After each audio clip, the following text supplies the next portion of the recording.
Continuamos con nuestro siguiente panel, trayectoria de los Institutos Nacionales de Cáncer en la formación del talento humano.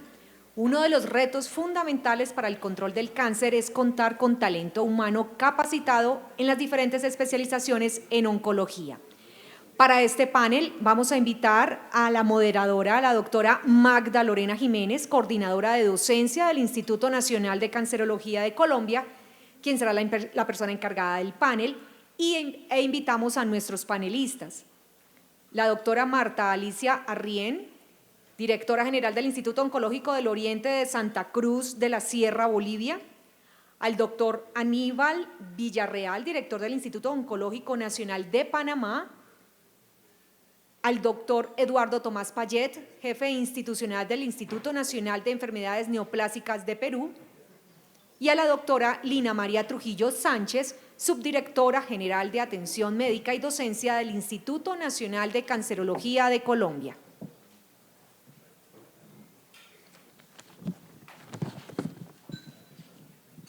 Buenos días para todos. Iniciamos el segundo panel en el cual discutiremos la trayectoria de los Institutos Nacionales de Cáncer de Latinoamérica en la formación del talento humano. Agradezco a la Dirección General del Instituto Nacional de Cancerología de Colombia, adscrito al Ministerio de Salud y Protección Social, la oportunidad de moderar este panel y compartir las experiencias de los Institutos Nacionales de Cáncer de Latinoamérica en la formación del talento humano.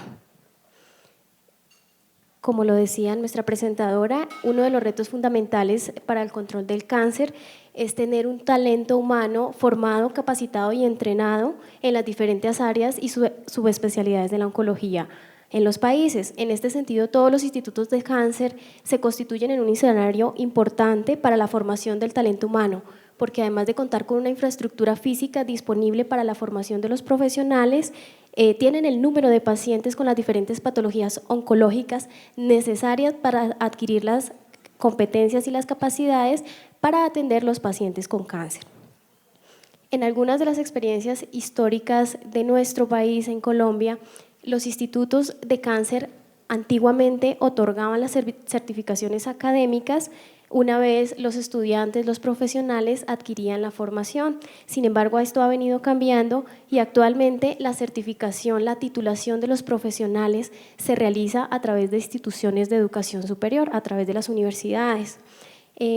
Somos conscientes que esta certificación, aunque muy importante, la oferta no resulta suficiente para atender la demanda creciente en la formación de los profesionales, teniendo en cuenta el aumento en la incidencia de la enfermedad por cáncer y las proyecciones que tenemos estimadas. En este orden de ideas, entonces, y con este contexto, me permito presentar a nuestros panelistas invitados. Entonces empezamos con la doctora Marta Alicia Arrién, directora general del Instituto Oncológico del Oriente de Santa Cruz de la Sierra, Bolivia. Doctora Marta Alicia, bienvenida. La doctora Marta es médico cirujano, dermatólogo y magíster en salud pública, y su trabajo se ha centrado en Bolivia, principalmente en la región de Santa Cruz de la Sierra.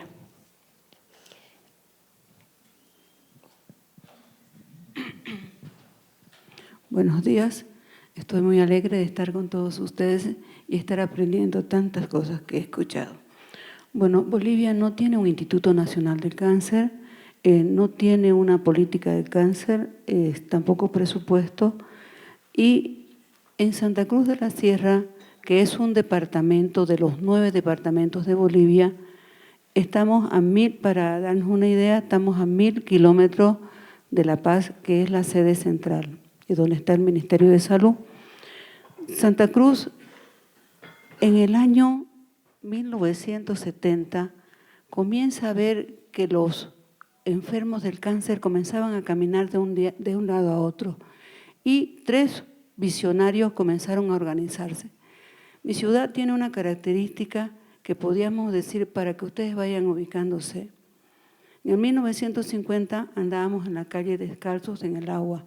En 1967 recién nos estaban pavimentando. Entonces comenzó a unos emprendedores a hacer cooperativas. Nosotros tenemos agua hasta ahora por una cooperativa, luz por una cooperativa y teléfono fijo por cooperativa. Parece que estos visionarios tuvieron la misma idea. Entonces comenzaron a juntar plata y dinero para hacer infraestructura y equipamiento.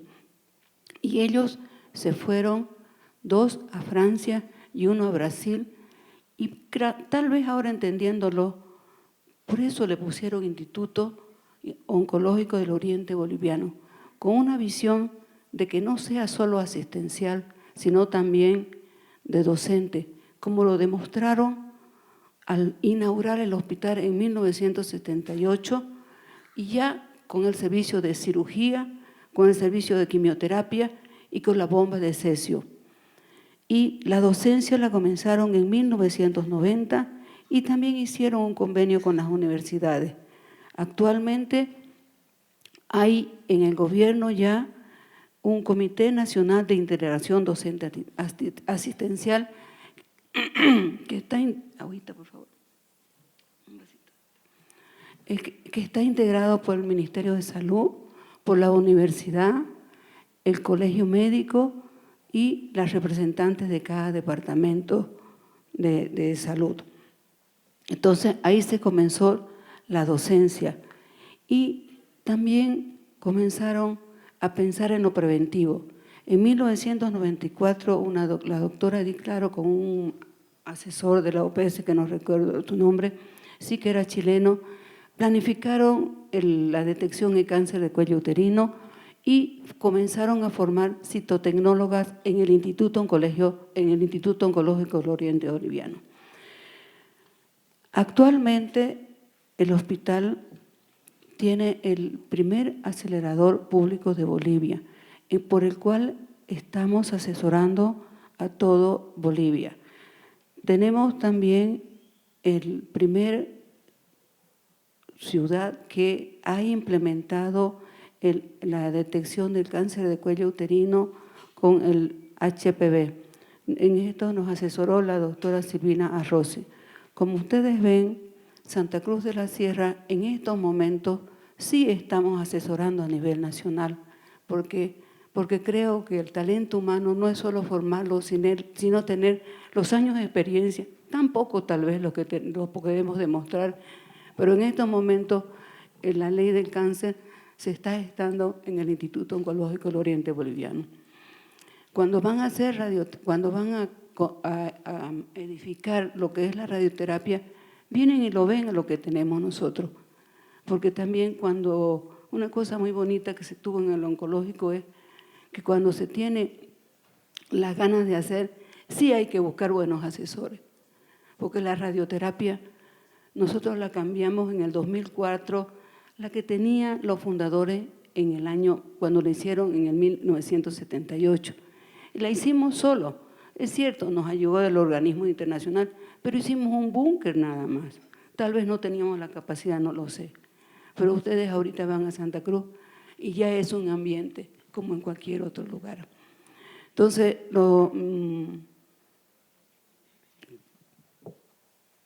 ¿qué me queda más? Bueno, yo creo que todo el tiempo que ha pasado nos ha servido para que en el momento debido, que ahora sí el gobierno desde hace 2 años está sacando sus políticas del cáncer y nosotros estamos ayudando. Cuando le contaba a mis compañeros que iba a venir, bueno, ellos hicieron algún mensaje para usted. Disculpe, yo siempre soy llorón, siempre.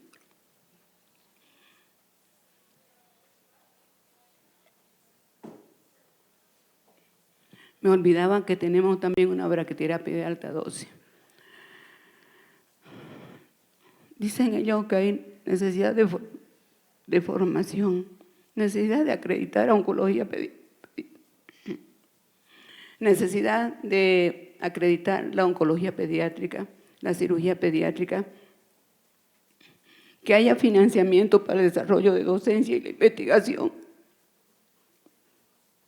y convenios internacionales de intercambio.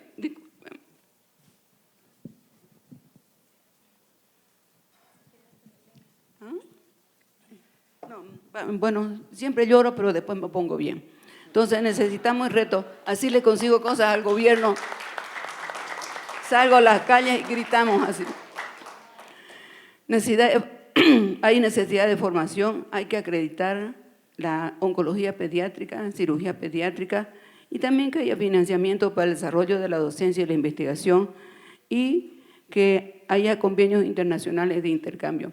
Nosotros en el hospital estamos acreditados ahora para formar oncólogos quirúrgicos, oncología ginecológica, patología y algo que dicen que se llama cirugía de cabeza y cuello, pero es muy necesario, porque estuvimos discutiendo porque era,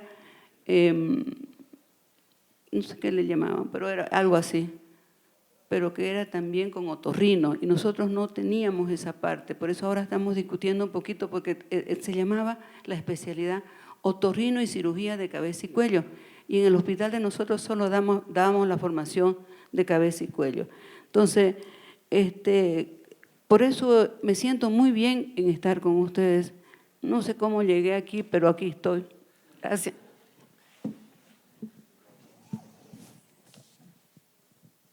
Doctora Marta Alicia, muchas gracias por su intervención para responder las preguntas fundamentales de este panel, que son ¿cuál ha sido el papel que han tenido los institutos de cáncer para la formación del talento humano para la atención de pacientes con cáncer? Y la segunda pregunta que vamos a abordar en este mismo espacio es ¿de qué manera los institutos de cáncer reconocen la actividad de sus docentes y qué tipo de régimen aplica? Le doy paso entonces al doctor Aníbal Villarreal, director del Instituto Oncológico Nacional de Panamá. El doctor es ginecólogo-oncólogo y su actividad médica básicamente se centra en la atención de pacientes adultos y adultos mayores. Muy buenos días. Un placer encontrar amigos. Recuerdo en el año 2010, cuando Panamá fue invitada a participar de la RING como país colaborador, y me siento orgulloso del aporte que estos países nos han brindado a lo largo de todo este tiempo. El Instituto Oncológico nuestro se funda en el año 1937 y abre sus puertas al público el 16 de septiembre de 1940. Pero en aquel entonces solamente habían un cirujano general, un ginecólogo, un radiólogo y un clínico. Y se daba por lo que se podía. El instituto tenía su propio edificio y fue avanzando hasta el día de hoy, que ya cuenta con una estructura que solo hablaremos después en el panel, cómo las leyes han modificado y el Estado ha apoyado esta actividad. El oncológico está formado en un sistema de estructuración en el que el Ministerio de Salud es el órgano rector de la salud en el Estado y se apoya en la Caja del Seguro Social y en las clínicas privadas para ofrecer la atención de salud. Pero dentro de la estructura existe una figura jurídico acomodaticia, que son los patronatos, que es un sistema que nos permite autonomía económica, administrativa y funcional. En consecuencia, los patronatos actúan una vez que el Ministerio de Salud los dota de presupuesto, ellos distribuyen su presupuesto, sus compras y su nombramiento. O sea, trabajamos con cierta autonomía funcional. Eso nos ha permitido ser más eficientes y apoyamos a la gestión del Estado en la política de salud. El recurso humano del instituto está compuesto por 1.036 personas, de los cuales 164 son médicos, 387 personal administrativo y los otros 485 se reparten entre todos los técnicos, llámese licenciados en enfermería, radiología, laboratorio clínico, medicina nuclear y todas las demás profesiones de apoyo al trabajo del médico. En cuanto al recurso médico oncólogo, nuestro instituto cuenta con 54 profesionales, de los cuales tenemos 5 urooncólogos, 7 hematólogos, 9 radiooncólogos, 11 cirujanos oncólogos, 11 ginecólogos oncólogos y el que más tenemos es 14 oncólogos clínicos, que son los que brindan la atención.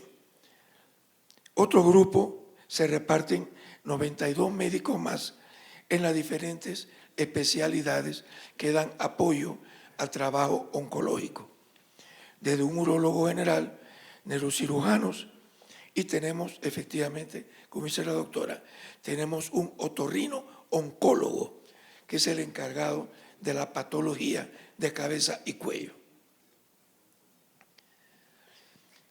La capacitación se ha brindado a todos los niveles. No solamente los médicos se capacitaron y el personal técnico. De eso tenemos las enfermeras, que son baluarte importante en la atención. Y donde más estamos trabajando es sobre todo que la mayoría de nuestras enfermeras, todas tienen maestría universitaria en oncología. Las nuevas, inmediatamente financiadas por el oncológico, se les paga la maestría universitaria, que demora 2 años, es financiado por el hospital, porque esperamos que todo nuestro personal sea un personal altamente capacitado en el conocimiento y la atención del paciente con cáncer. Pero también se especializan en otras áreas como anestesiología, cuidados críticos, tratamiento de quimioterapia, que también es un diplomado aparte, que no hace falta ser oncólogo para ser entrenadas en el manejo del tratamiento con estas drogas en pacientes.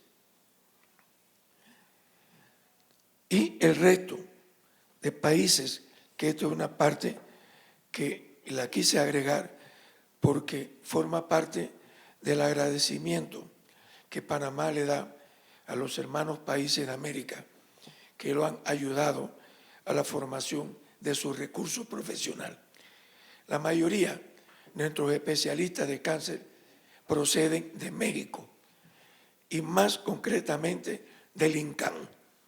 Por eso agradecemos al colega director del INCAN por el apoyo que siempre nos han brindado desde el año 68, que vino el primer oncólogo clínico graduado en el INCAN, hasta el último que vino hace 3 años. Pero sabemos que la puerta siempre la tenemos abierta cada vez que tocamos a la puerta del INCAN. También en España se han formado el segundo grupo de médicos y los demás ya vienen siendo formados. Chile nos ha apoyado, Perú también, y en Colombia se formaron también 2 oncoginecólogos que fueron formados aquí en Bogotá y forman parte de nuestro equipo de trabajo. Es decir, hoy día ya nosotros estamos capacitando, este es el grupo de técnicos que se están capacitando, pero últimamente ya nosotros estamos formando nuestros propios recursos. Nos cuesta trabajo conseguir médicos que quieran salir a especializarse.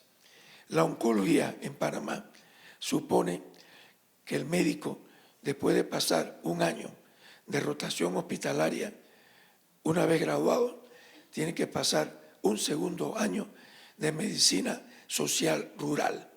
Después de eso, pasa de 4 a 5 años de especialidad básica y después pasa entre 2 y 5 años de oncología. Así que no es fácil conseguir candidatos que quieran ser oncólogos. Las nuevas generaciones quieren el easy money, no quieren el estudio más allá de la especialidad. Y los pocos que están dispuestos ya están casados y les cuesta trabajo movilizarse con familias. Es muy difícil poder enviar médicos al exterior. Por eso comenzamos un programa de entrenamiento nacional que poco a poco ha ido rindiendo sus frutos. En el año 79 comenzamos la formación de residentes y poco a poco se ha ido acrecentando. Y ya en los últimos años estamos formando 3 residentes por año en oncología clínica. Cirugía nos cuesta más trabajo. Hemos formado 3 y tenemos ya un candidato. Y este año se inicia por primera vez la hemato-oncología. Los títulos que otorga Panamá son avalados por la universidad desde hace 2 años, de acuerdo con un decreto ministerial. Todas las residencias son universitarias. En consecuencia, hay un trabajo de colaboración entre la Universidad Nacional y los hospitales formadores, y los títulos son avalados y revisados por la universidad antes de que se le otorgue el título, y tiene que pasar el examen de grado correspondiente. Por eso creemos que el futuro es no tan halagüeño como quisiéramos, pero sí contamos con todo el apoyo del Estado, tanto económico como en la formación del recurso humano. Y esperemos que en muy poco tiempo podamos mudarnos a un nuevo hospital. En el año 40, que abrimos las puertas, teníamos 36 camas con 4 médicos y un salón de operaciones. Y con eso trabajamos hasta el año 74, que en ese mismo local se hizo una readecuación. Se aumentaron a 3 salones y se subieron a 70 camas la capacidad instalada. En el año 2000 ya no cabíamos. Es decir, que un edificio de 60 años pudo satisfacer la demanda, y en cambio en 16 años ya no cabíamos. Nos mudamos cuando hubo la transformación y la devolución del territorio nacional a las instalaciones del Hospital Militar Gorgas, que siendo un hospital militar no estaba adecuado. Tuvimos que adecuarlo para hacer un hospital oncológico, pero estaba mejor dotado. Teníamos 6 salones, construimos 3 búnkeres para aceleradores y con eso dábamos el servicio. Ya hoy, a 18 años, ya no cabemos. La demanda nos ha desbordado y estamos en espera de que se culminen las obras del nuevo hospital, que es el que le presento, dándole las gracias por su espera. Este es el terreno del nuevo hospital oncológico, que esperemos esté construido a más tardar en los próximos 2 años. Muchas gracias.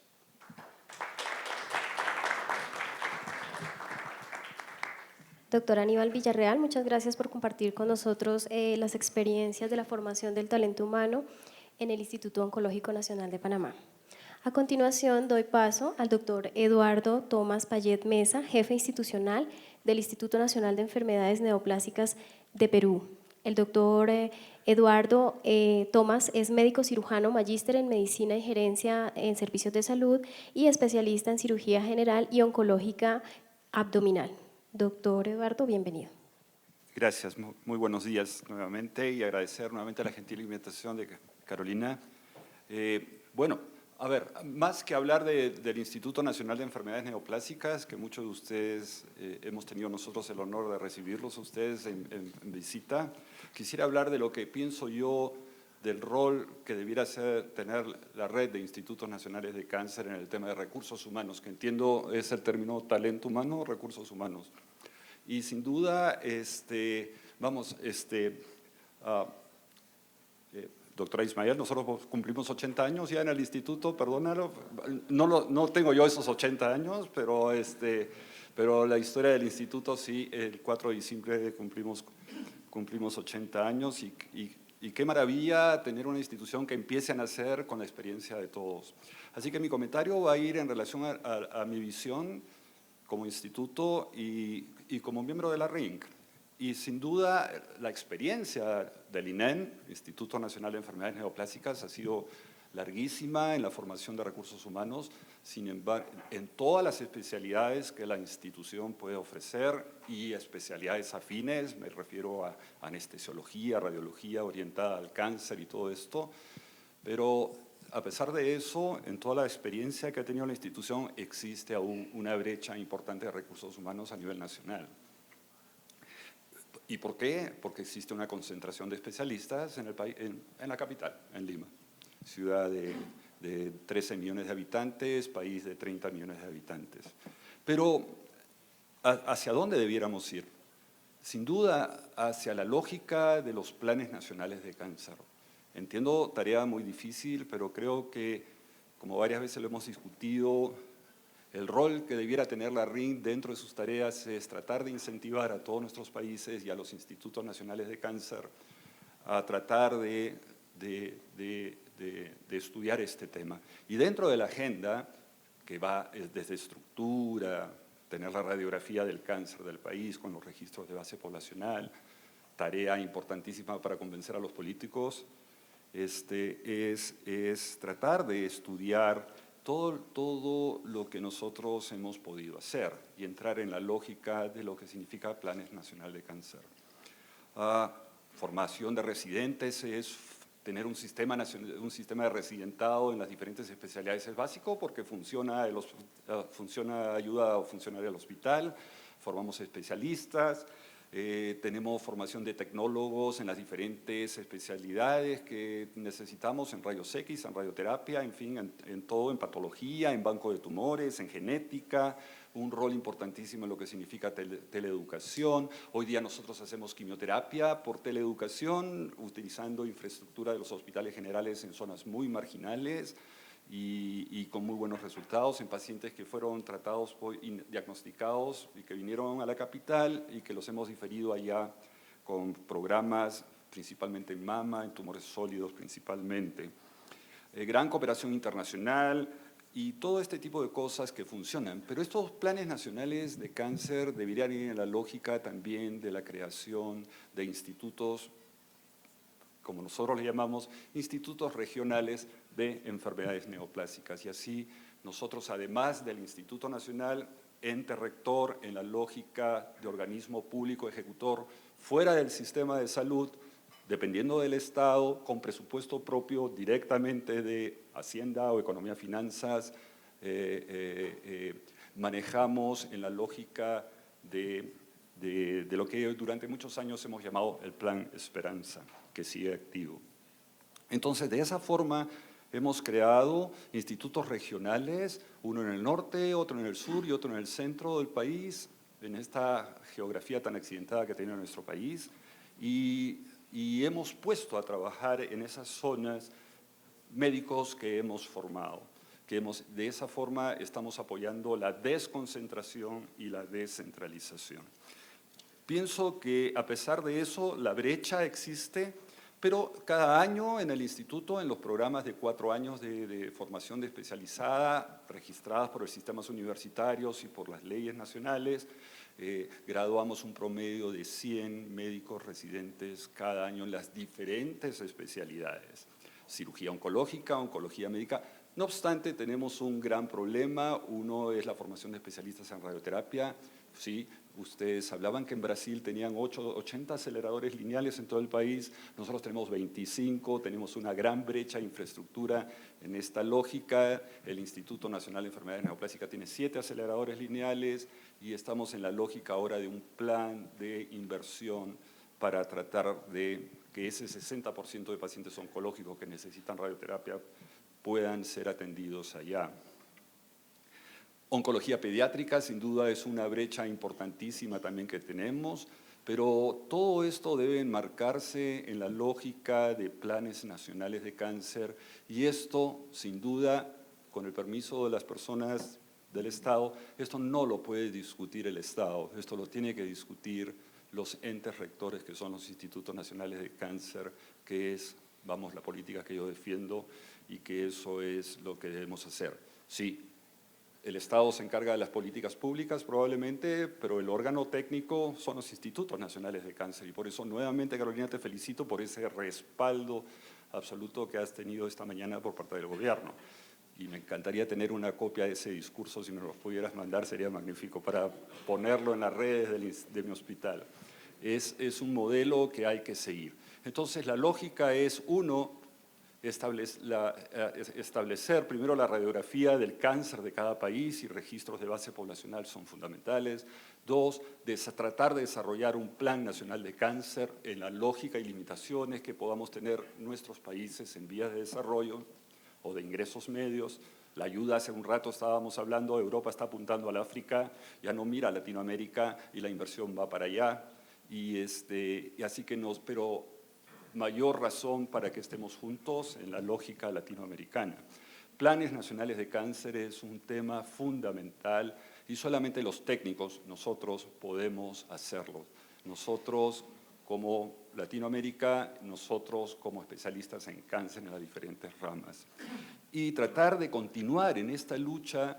Hemos contribuido con Panamá, hemos formado algunos médicos bolivianos, hemos formado y apoyado gente de Venezuela y para nosotros cada vez que viene un extranjero a formarse en el instituto es un honor y les ofrezco yo todo porque regresan a hablar bien del Perú y eso es bueno. Así que brecha de recursos humanos la tenemos aún. Dos, la posibilidad de que nuestros especialistas vayan a trabajar a otras instituciones es fundamental. Sí, constantemente pienso en los futuros 50 años de la institución, tratar de dejar gente con el mayor expertise, y esas son las tareas que solamente uno puede hacerlos con un plan nacional. Y quisiera dejarlo ahí para la discusión, si es que les parece. Doctor Payet, muchas gracias por su intervención y por mostrarnos el panorama frente al tema. A continuación le doy paso a la doctora Lina María Trujillo Sánchez, subdirectora general de Atención Médica y Docencia del Instituto Nacional de Cancerología de Colombia. La doctora Lina María es médico especialista en ginecología y subespecialista en ginecología oncológica y también tiene formación de posgrado en gerencia de la salud pública. Bienvenida, doctora Lina María. Muchas gracias por la invitación. Me complace que todos los invitados hayan podido llegar saludablemente al evento. Espero que disfruten este lindo clima bogotano, que últimamente está un poco más frío de lo usual. El Instituto Nacional de Cancerología nace de la manera más altruista posible.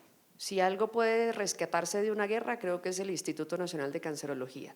Cuando entramos en guerra con el Perú, la gente donó sus joyas. Las señoras ricas de Colombia donaron sus anillos, sus joyitas. La guerra se acabó antes.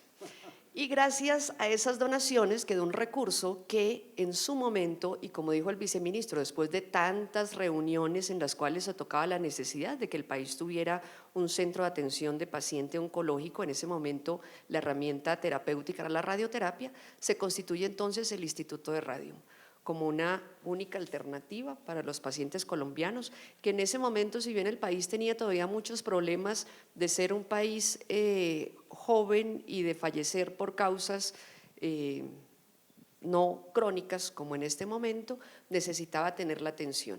Siempre nació con el objetivo de ser un centro de formación. Nace entonces bajo la tutoría no solamente de en ese momento el gobierno, sino también de la Universidad Nacional, como ente entonces rector de los procesos de formación. Y entonces no solamente vemos cómo el altruismo del médico va hacia el paciente, sino también a responder una necesidad como país. Sin embargo, yo sí quiero mostrar mi particular manera de ver el altruismo de nosotros los médicos dar docencia. Yo no creo que sea la docencia algo que se da, es algo que se recibe. La razón por la cual uno da docencia es porque el estudiante le permite ser mejor, porque nos permite ser competitivos. El empuje de la juventud, el empuje de aquel que está aprendiendo es tal que nos hace mejores y es la razón por la cual tenemos estudiantes. La práctica privada es muy generosa en lo económico, pero es terriblemente aburrida y terriblemente frustrante en la medida en la que no me genera la posibilidad de aprender más. Y es así como todos los que en su momento llegaron al instituto se formaron entonces como formadores, pero también recibiendo de sus alumnos. Y en el trasegar de las leyes, porque este país, uno de sus libertadores fue especialista en generar leyes, resoluciones, acuerdos y decretos, pues el Instituto Nacional de Cancerología fue y vino en ese movimiento de qué debería ser y cuál debería ser su papel en asesorar al Ministerio de Salud o de Salud y Protección Social, como se llama en este momento. Y es entonces como el país reconoce desde un inicio esa capacidad formativa de los hospitales para responder a diferentes problemas del país, no solamente el Instituto Nacional de Cancerología, sino todos los otros hospitales, y le paga a sus residentes. Y ahí empieza uno de los paradigmas más complejos que tenemos en la formación del talento humano. Desde un inicio, Colombia dijo, los residentes sostienen los hospitales, por ende paguémosle. El problema fue que en el año 67, en 1967, hubo una gran huelga de residentes. Duró mucho, las exigencias fueron muy fuertes y llegó el momento en el que el Ministerio de Educación y el Ministerio de Salud dijeron hasta aquí van. Y quitaron la connotación de trabajadores en formación y pasaron a ser estudiantes. Eso significó que se quita la remuneración a ese recurso humano. Y eso entonces genera también una disminución en la cantidad de gente que se forma, como usted decía en su país, en la medida en la que ya uno no es tan veinteañero y tiene responsabilidades en su hogar, el no recibir una remuneración hace que el interés de formarse disminuya. No porque uno no quiera, es que finalmente uno no puede. Y en este país, pues los hijos de los grandes empresarios o de la gente más poderosa económicamente no estudian medicina. O hace mucho que no lo hace, estudian otras cosas que sean más rentables. Así que la posibilidad entonces de generar más profesionales y que se renovara la capacidad de remuneración y la capacidad de el que se pensiona tenga quien lo reemplace, pues empieza a disminuir en nuestro país.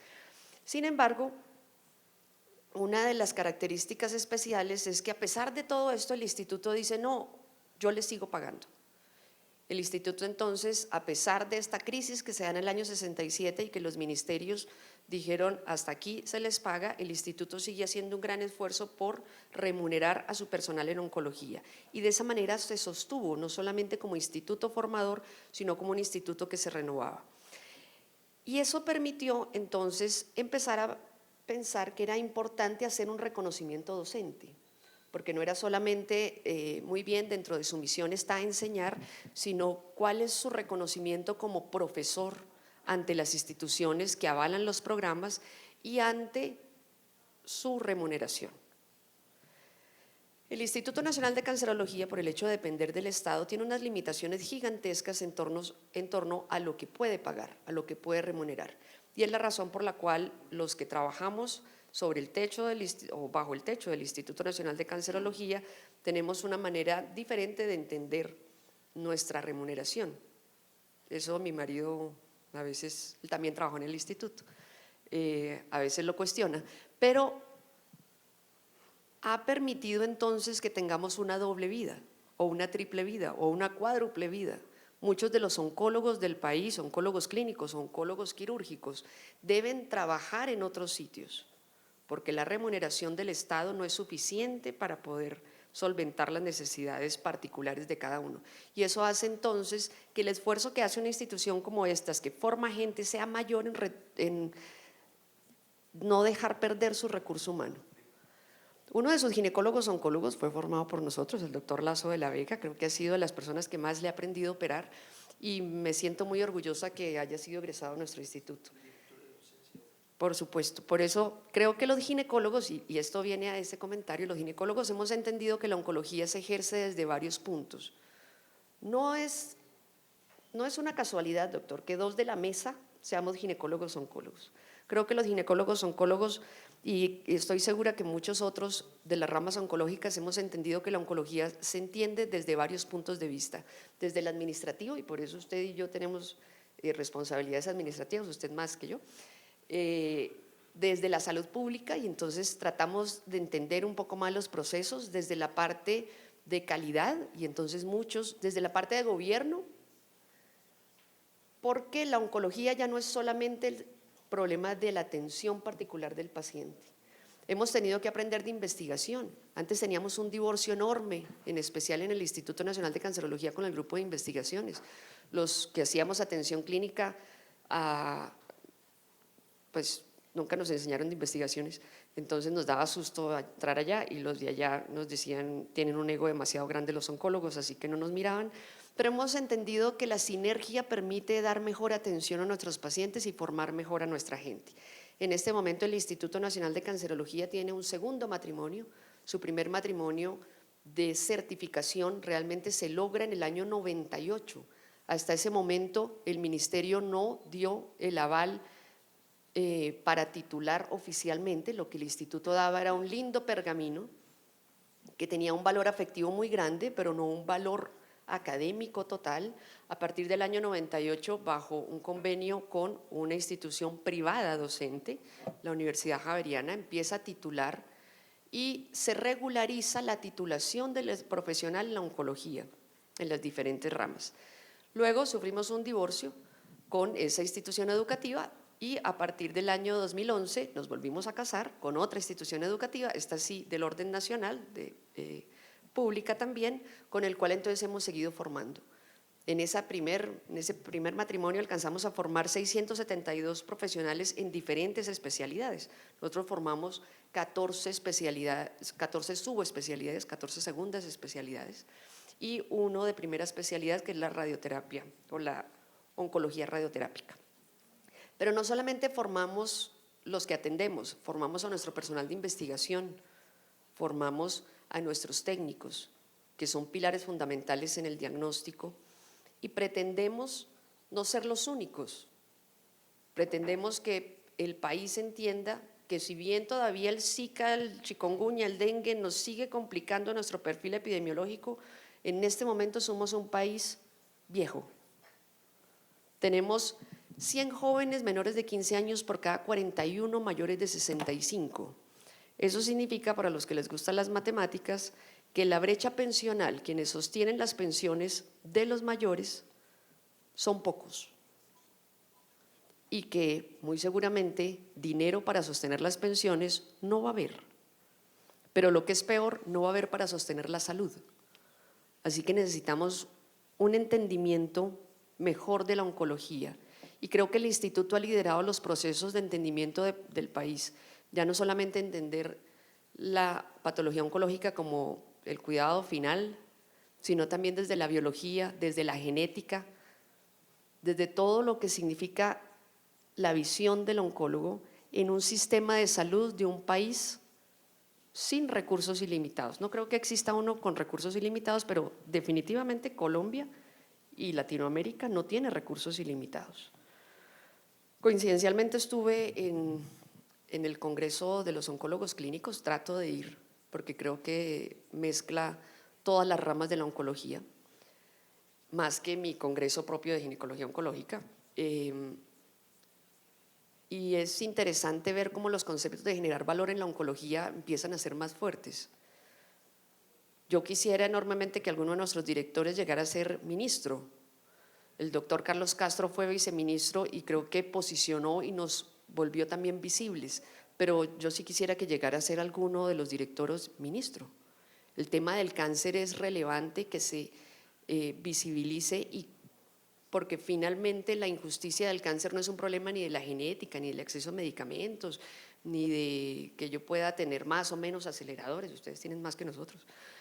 Es un problema de política pública, y la manera en la que no se visibilice esto no genera cambio, no genera discusiones profundas que ojalá la RINC tenga. ¿Qué es lo que necesita Latinoamérica? ¿Vivir más? ¿Vivir mejor? ¿Medir calidad de vida? ¿Medir supervivencia? ¿Medir cuáles? ¿Qué es lo que necesitamos medir? No tenemos recursos ilimitados, pero sí tenemos problemas ilimitados. Así que me encanta que estemos acá reunidos. Yo creo, al igual que usted, doctor, que esta es una muy buena posibilidad para hacer programas de entrenamiento entre nosotros, no solamente para poder luego hablar muy bien de Perú o de Panamá o de Bolivia, sino también para conocer otras realidades que pueden servirnos como país en la formación del recurso humano. Muchísimas gracias.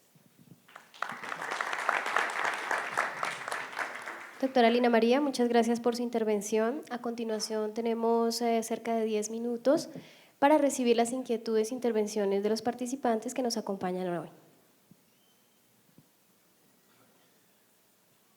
Adelante, doctor. Bueno, quisiera preguntarles a los panelistas cómo son las relaciones específicamente de las universidades con los institutos. Si son unas relaciones de cooperación, ¿en qué términos se transan esas relaciones de cooperación? ¿Cuáles son los problemas que se pueden identificar? Y complementariamente con eso, si como ocurre en el modelo europeo, se vislumbraría más bien la importancia de que los propios institutos tuvieran la capacidad ellos mismos de expedir los títulos en la formación de maestrías y de doctorados y de especializaciones médicas, y cuáles podrían ser las ventajas o desventajas y las virtudes o no de ese enfoque. Gracias.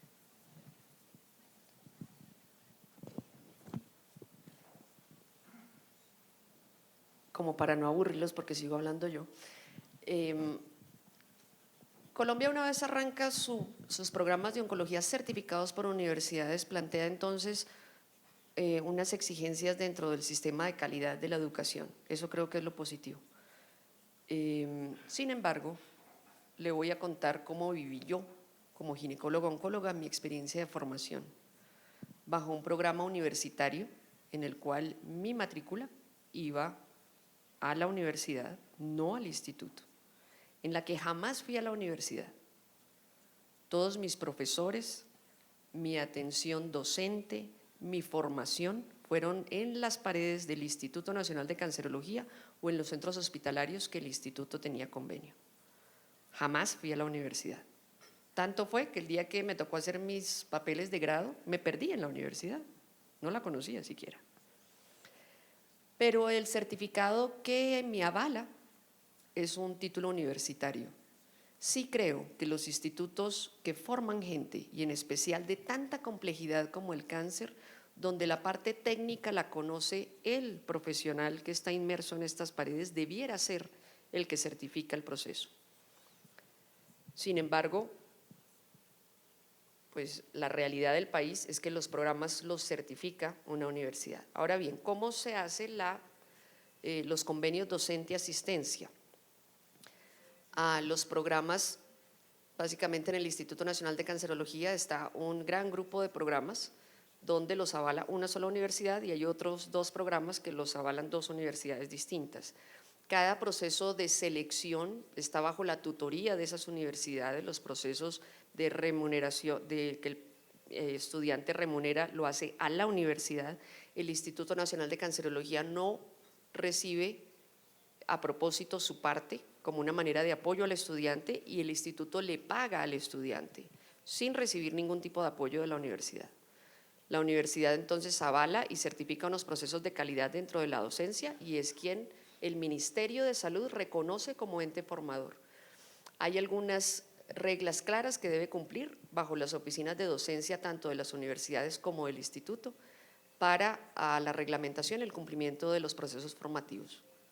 Sin embargo, pues también dependen en especial no de las segundas especialidades, sino de los procesos de rotaciones cortas en las cuales pueden ir según la disponibilidad de residentes que tengan a meses en los cuales el instituto puede tener muchos residentes rotatorios y otros menos.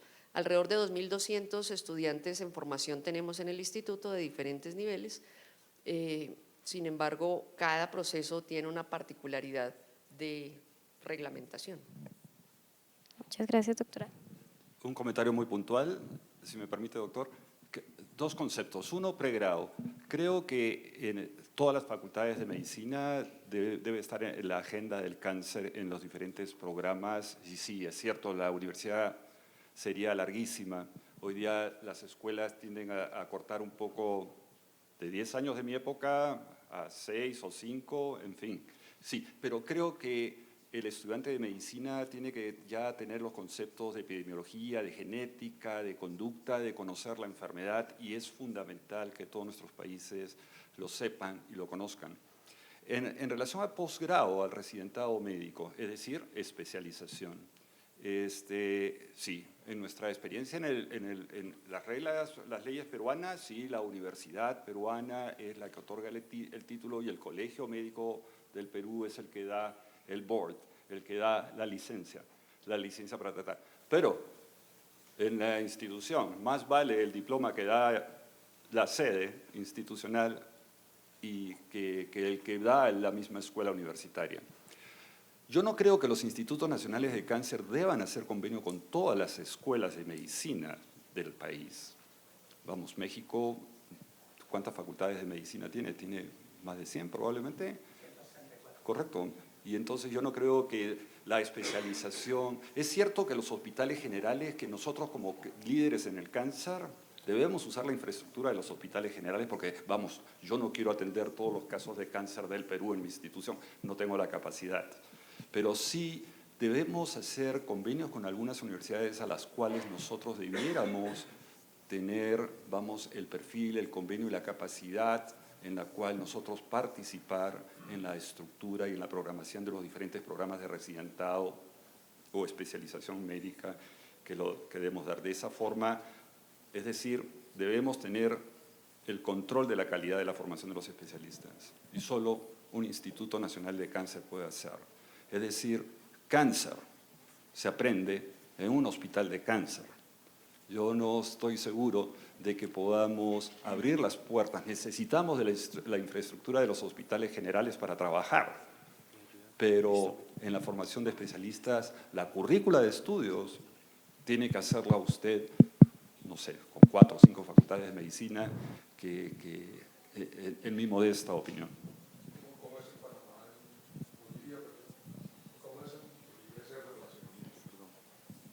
Doctora Marta Alicia. Solo se reúnen para ver quiénes van a formar, nada más, ¿no? Es decir, el Ministerio de Salud dice, tengo esta necesidad, quién puede hacerla, pero la universidad no solo avala.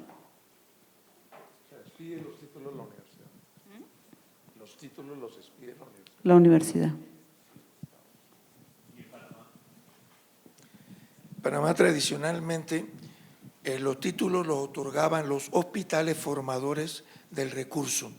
Y eso fue así hasta hace 2 años, en que por un convenio que se hizo y por una decisión de la universidad apoyada por la actividad administrativa del Ministerio de Salud, firman un convenio por el cual todos los entrenamientos hospitalarios se van a convertir en maestrías y doctorados universitarios.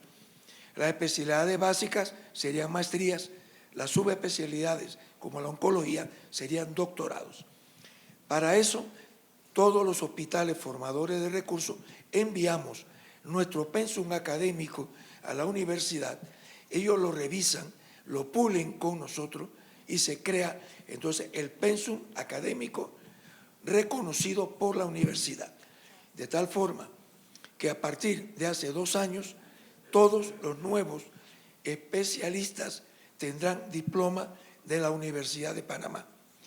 Nosotros, los viejos, nos van a dar un diploma de convalidación por los títulos, o sea, nos reconocen los títulos que nuestros hospitales nos dieron en su momento.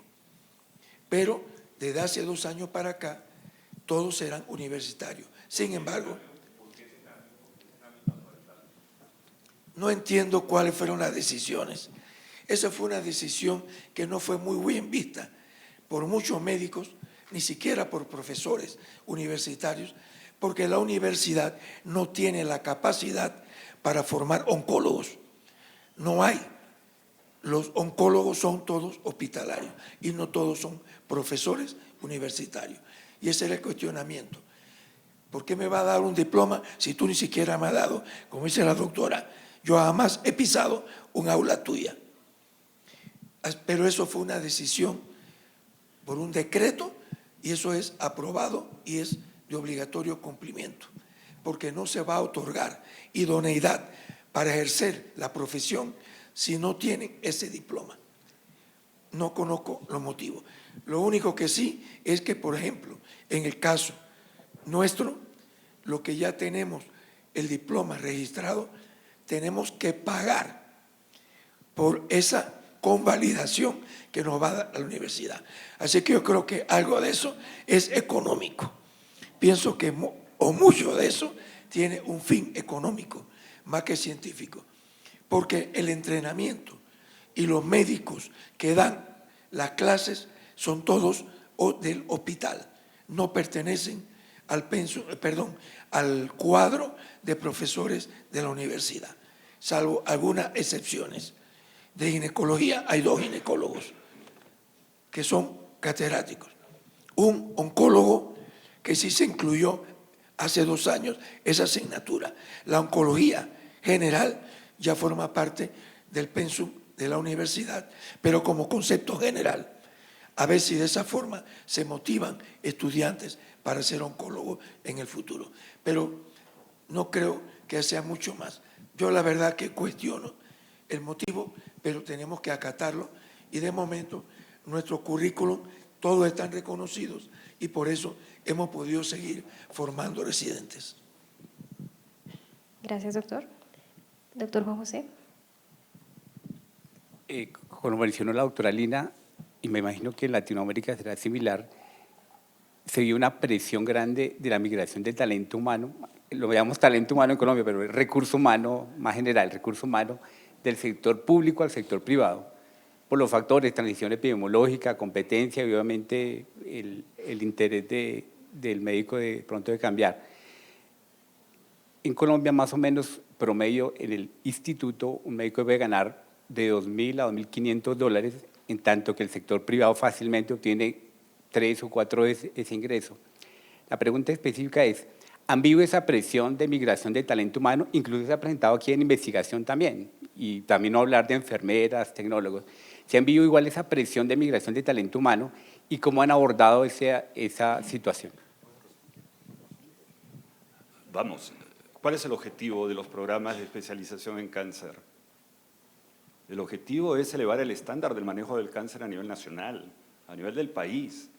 Es decir, vamos, bienvenidos, formamos gente, haz tu programa atractivo, de calidad, forma especialistas en las diferentes ramas, porque nosotros estimamos que en el Perú hay 66.000 nuevos casos de cáncer al año, pero mi institución ve, en el año 2018 hemos visto 15.000 nuevos casos de cáncer. No pretendo ver más, no tengo espacio para más. Evidentemente, y el cáncer no solamente afecta a la gente que está en pobreza y pobreza extrema. Tiene que difundirse y el concepto es ese, elevar el estándar de manejo del cáncer en el país. ¿Qué porcentaje de la población tiene acceso a los sistemas privados de salud? No es la mayoría. Vamos, estamos en la lógica del aseguramiento universal. El 80% de los peruanos entran en algún sistema de protección financiera. El manejo del cáncer está coberturado al 100% si eres pobre o estás en pobreza extrema. Entonces, mediante el seguro integral de salud. Entonces, vamos, de que el talento, cuando un especialista nuestro formado por nosotros se va al sector privado, enhorabuena. Porque lo que se trata es atender a esa población que tiene cáncer colorectal, cáncer de páncreas, cáncer de la mama, que no lo vas a ver en los cánceres de cuello uterino en la población que ves en otro sector. Entonces, el objetivo es ese, disminuir la mortalidad, mejorar la supervivencia y mejorar el estándar del manejo del cáncer. Todos tienen que ser pagados. En el Perú, por ley, todos los médicos que están en un programa académico de formación de especialistas están pagados. Y los sueldos son más o menos los mismos. Así que, pero no está solamente una pequeña, de pronto el escenario es distinto. Estamos totalmente de acuerdo en lo que plantea el doctor Paya, en el sentido de que para eso, no solamente en términos de la investigación, sino de la docencia, para eso está el instituto, formar talento humano. La situación es que aquí la brecha salarial es muy alta y hemos tenido el riesgo muy grande hace 10 años, ahora no tanto, pero sigue latente con la competencia privada, de quedarnos sin talento humano en algunas especialidades. Hacia eso iba más o menos la observación. Nosotros hemos estudiado mucho el modelo colombiano y el chileno en relación a las EPS, y yo no creo que el sistema privado sea tan prometedor. Pero en fin, es otro tema político. Gracias. Que habrá que preguntarle al viceministro, ¿no? Doctor.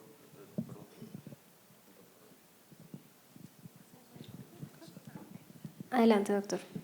Sí, con respecto a este tema de la formación de recurso humano médico y relacionándolo con RINC y con las universidades, yo creo que hay 3 aspectos fundamentales. El mundo no puede atender a los pacientes de cáncer con especialistas. Eso es imposible y va a tener que estar restringido a tal es así que se piensa que en los próximos años los oncólogos van a atender a los pacientes con cáncer y cuando dejan de tener tratamiento activo van a tener que seguir su control por otros actores del sistema. Así que yo creo que una de las cosas a considerar es, primero, la educación de los médicos de atención primaria, que eso Perú lo ha hecho y otros países lo han hecho, pero no está bien instituido, creo. Segundo, el currículum de la Facultad de Medicina. Si ustedes ven el currículum de la Facultad de Medicina, cáncer se ve de una manera totalmente ridícula para esta época. Cáncer de pulmón con los neumonólogos, y no hay nada de control de cáncer. Entonces, si no se modifica el currículum de la Facultad de Medicina, los médicos formados cada vez van a estar más deformados hacia la medicina de los enfermos y no la medicina de los sanos. Y tercero, que es lo específico, que es la formación de los especialistas, pero me parece que hay que poner a nivel de los institutos de cáncer digamos, el objetivo de la atención primaria y el objetivo de la formación de los médicos, porque si no va a ser imposible enfrentar el problema, me parece.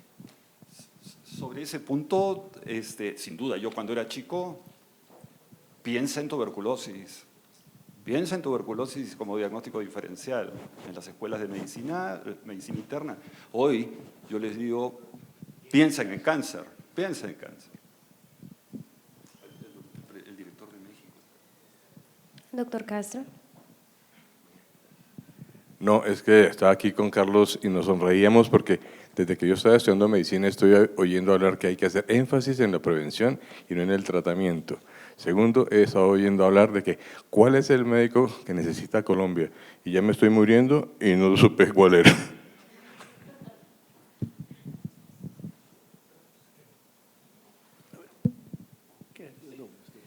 Hay 2 cuellos de botella de por qué yo creo que hemos fracasado en nuestros países. Uno es la formación en pregrado del conocimiento de la oncología. Por ejemplo, en México 7 de cada 10 de los pacientes que llegan en etapa avanzada. Y yo creo que es más o menos lo que sucede en nuestros países. Y la otra es, faltan especialistas en determinadas áreas, en determinadas disciplinas de la oncología. Yo creo que si bien los Institutos Nacionales de Cáncer no deben de encargarse directamente de la formación en pregrado del estudiante y de incorporar la materia de oncología, sí debe ser el gestor ante las secretarías de educación pública para que las áreas de la salud, medicina, enfermería, psicología, trabajo social, veterinaria y nutrición tengan incorporada la materia como troncal, la oncología, porque se ve la materia pero de manera superflua en diferentes aparatos y sistemas. Creo que si eso lo hacemos va a haber más preparación en el primer nivel de contacto, que es a donde se está fracasando en el diagnóstico temprano de la enfermedad, y además se motiva a que el estudiante conozca más de la oncología y busquen hacer de la especialización en las áreas en donde hace falta dar cobertura, como la radio-oncología, la hemato-oncología, la pediatría oncológica. Creo que en esos 2 sentidos, metidos en el Plan Nacional de Control de Cáncer, es como deberíamos de gestionarlo a través de la red de institutos. Para mim, só também muito rápido comentário sobre 2 pontos. Eu creio que Eduardo Kassab subrayou ponto muito importante que não está ao encargo do Instituto diretamente, mas está ao encargo certamente dos formuladores e dos stakeholders trabalharem com a universidade o tema do modelo curricular. Os currículos, como disse Eduardo, do que tratam sobre câncer é absolutamente ridículo. Não há nenhuma visão sobre o problema como um problema de saúde pública e nem sua complexidade general, que, como foi muito bem abordado por los panelistas e por los comentários. E o segundo comentário que queria ser era sobre a questão da organização dos sistemas de saúde de los países. Também muitas das brechas estão, por supuesto, presentes porque hace falta uma organização do sistema de saúde e uma, vamos dizer, distribuição de conhecimento no sistema para que se pueda fazer prevenção, detecção precoce, diagnóstico, para que os especialistas possam fazer os tratamentos complexos. Pero o diagnóstico de câncer, como disse Paet, tem que ser, pensa em câncer. Todos os médicos têm a obrigação de pensar, em primeiro lugar, que esta é uma possibilidade real, porque esta é a primeira, em 180 municípios do Brasil, já é a primeira causa de morte. Bien, muchísimas gracias a nuestros panelistas por las intervenciones, a los participantes y damos por terminado entonces el segundo panel de formación del talento humano. Muchas gracias.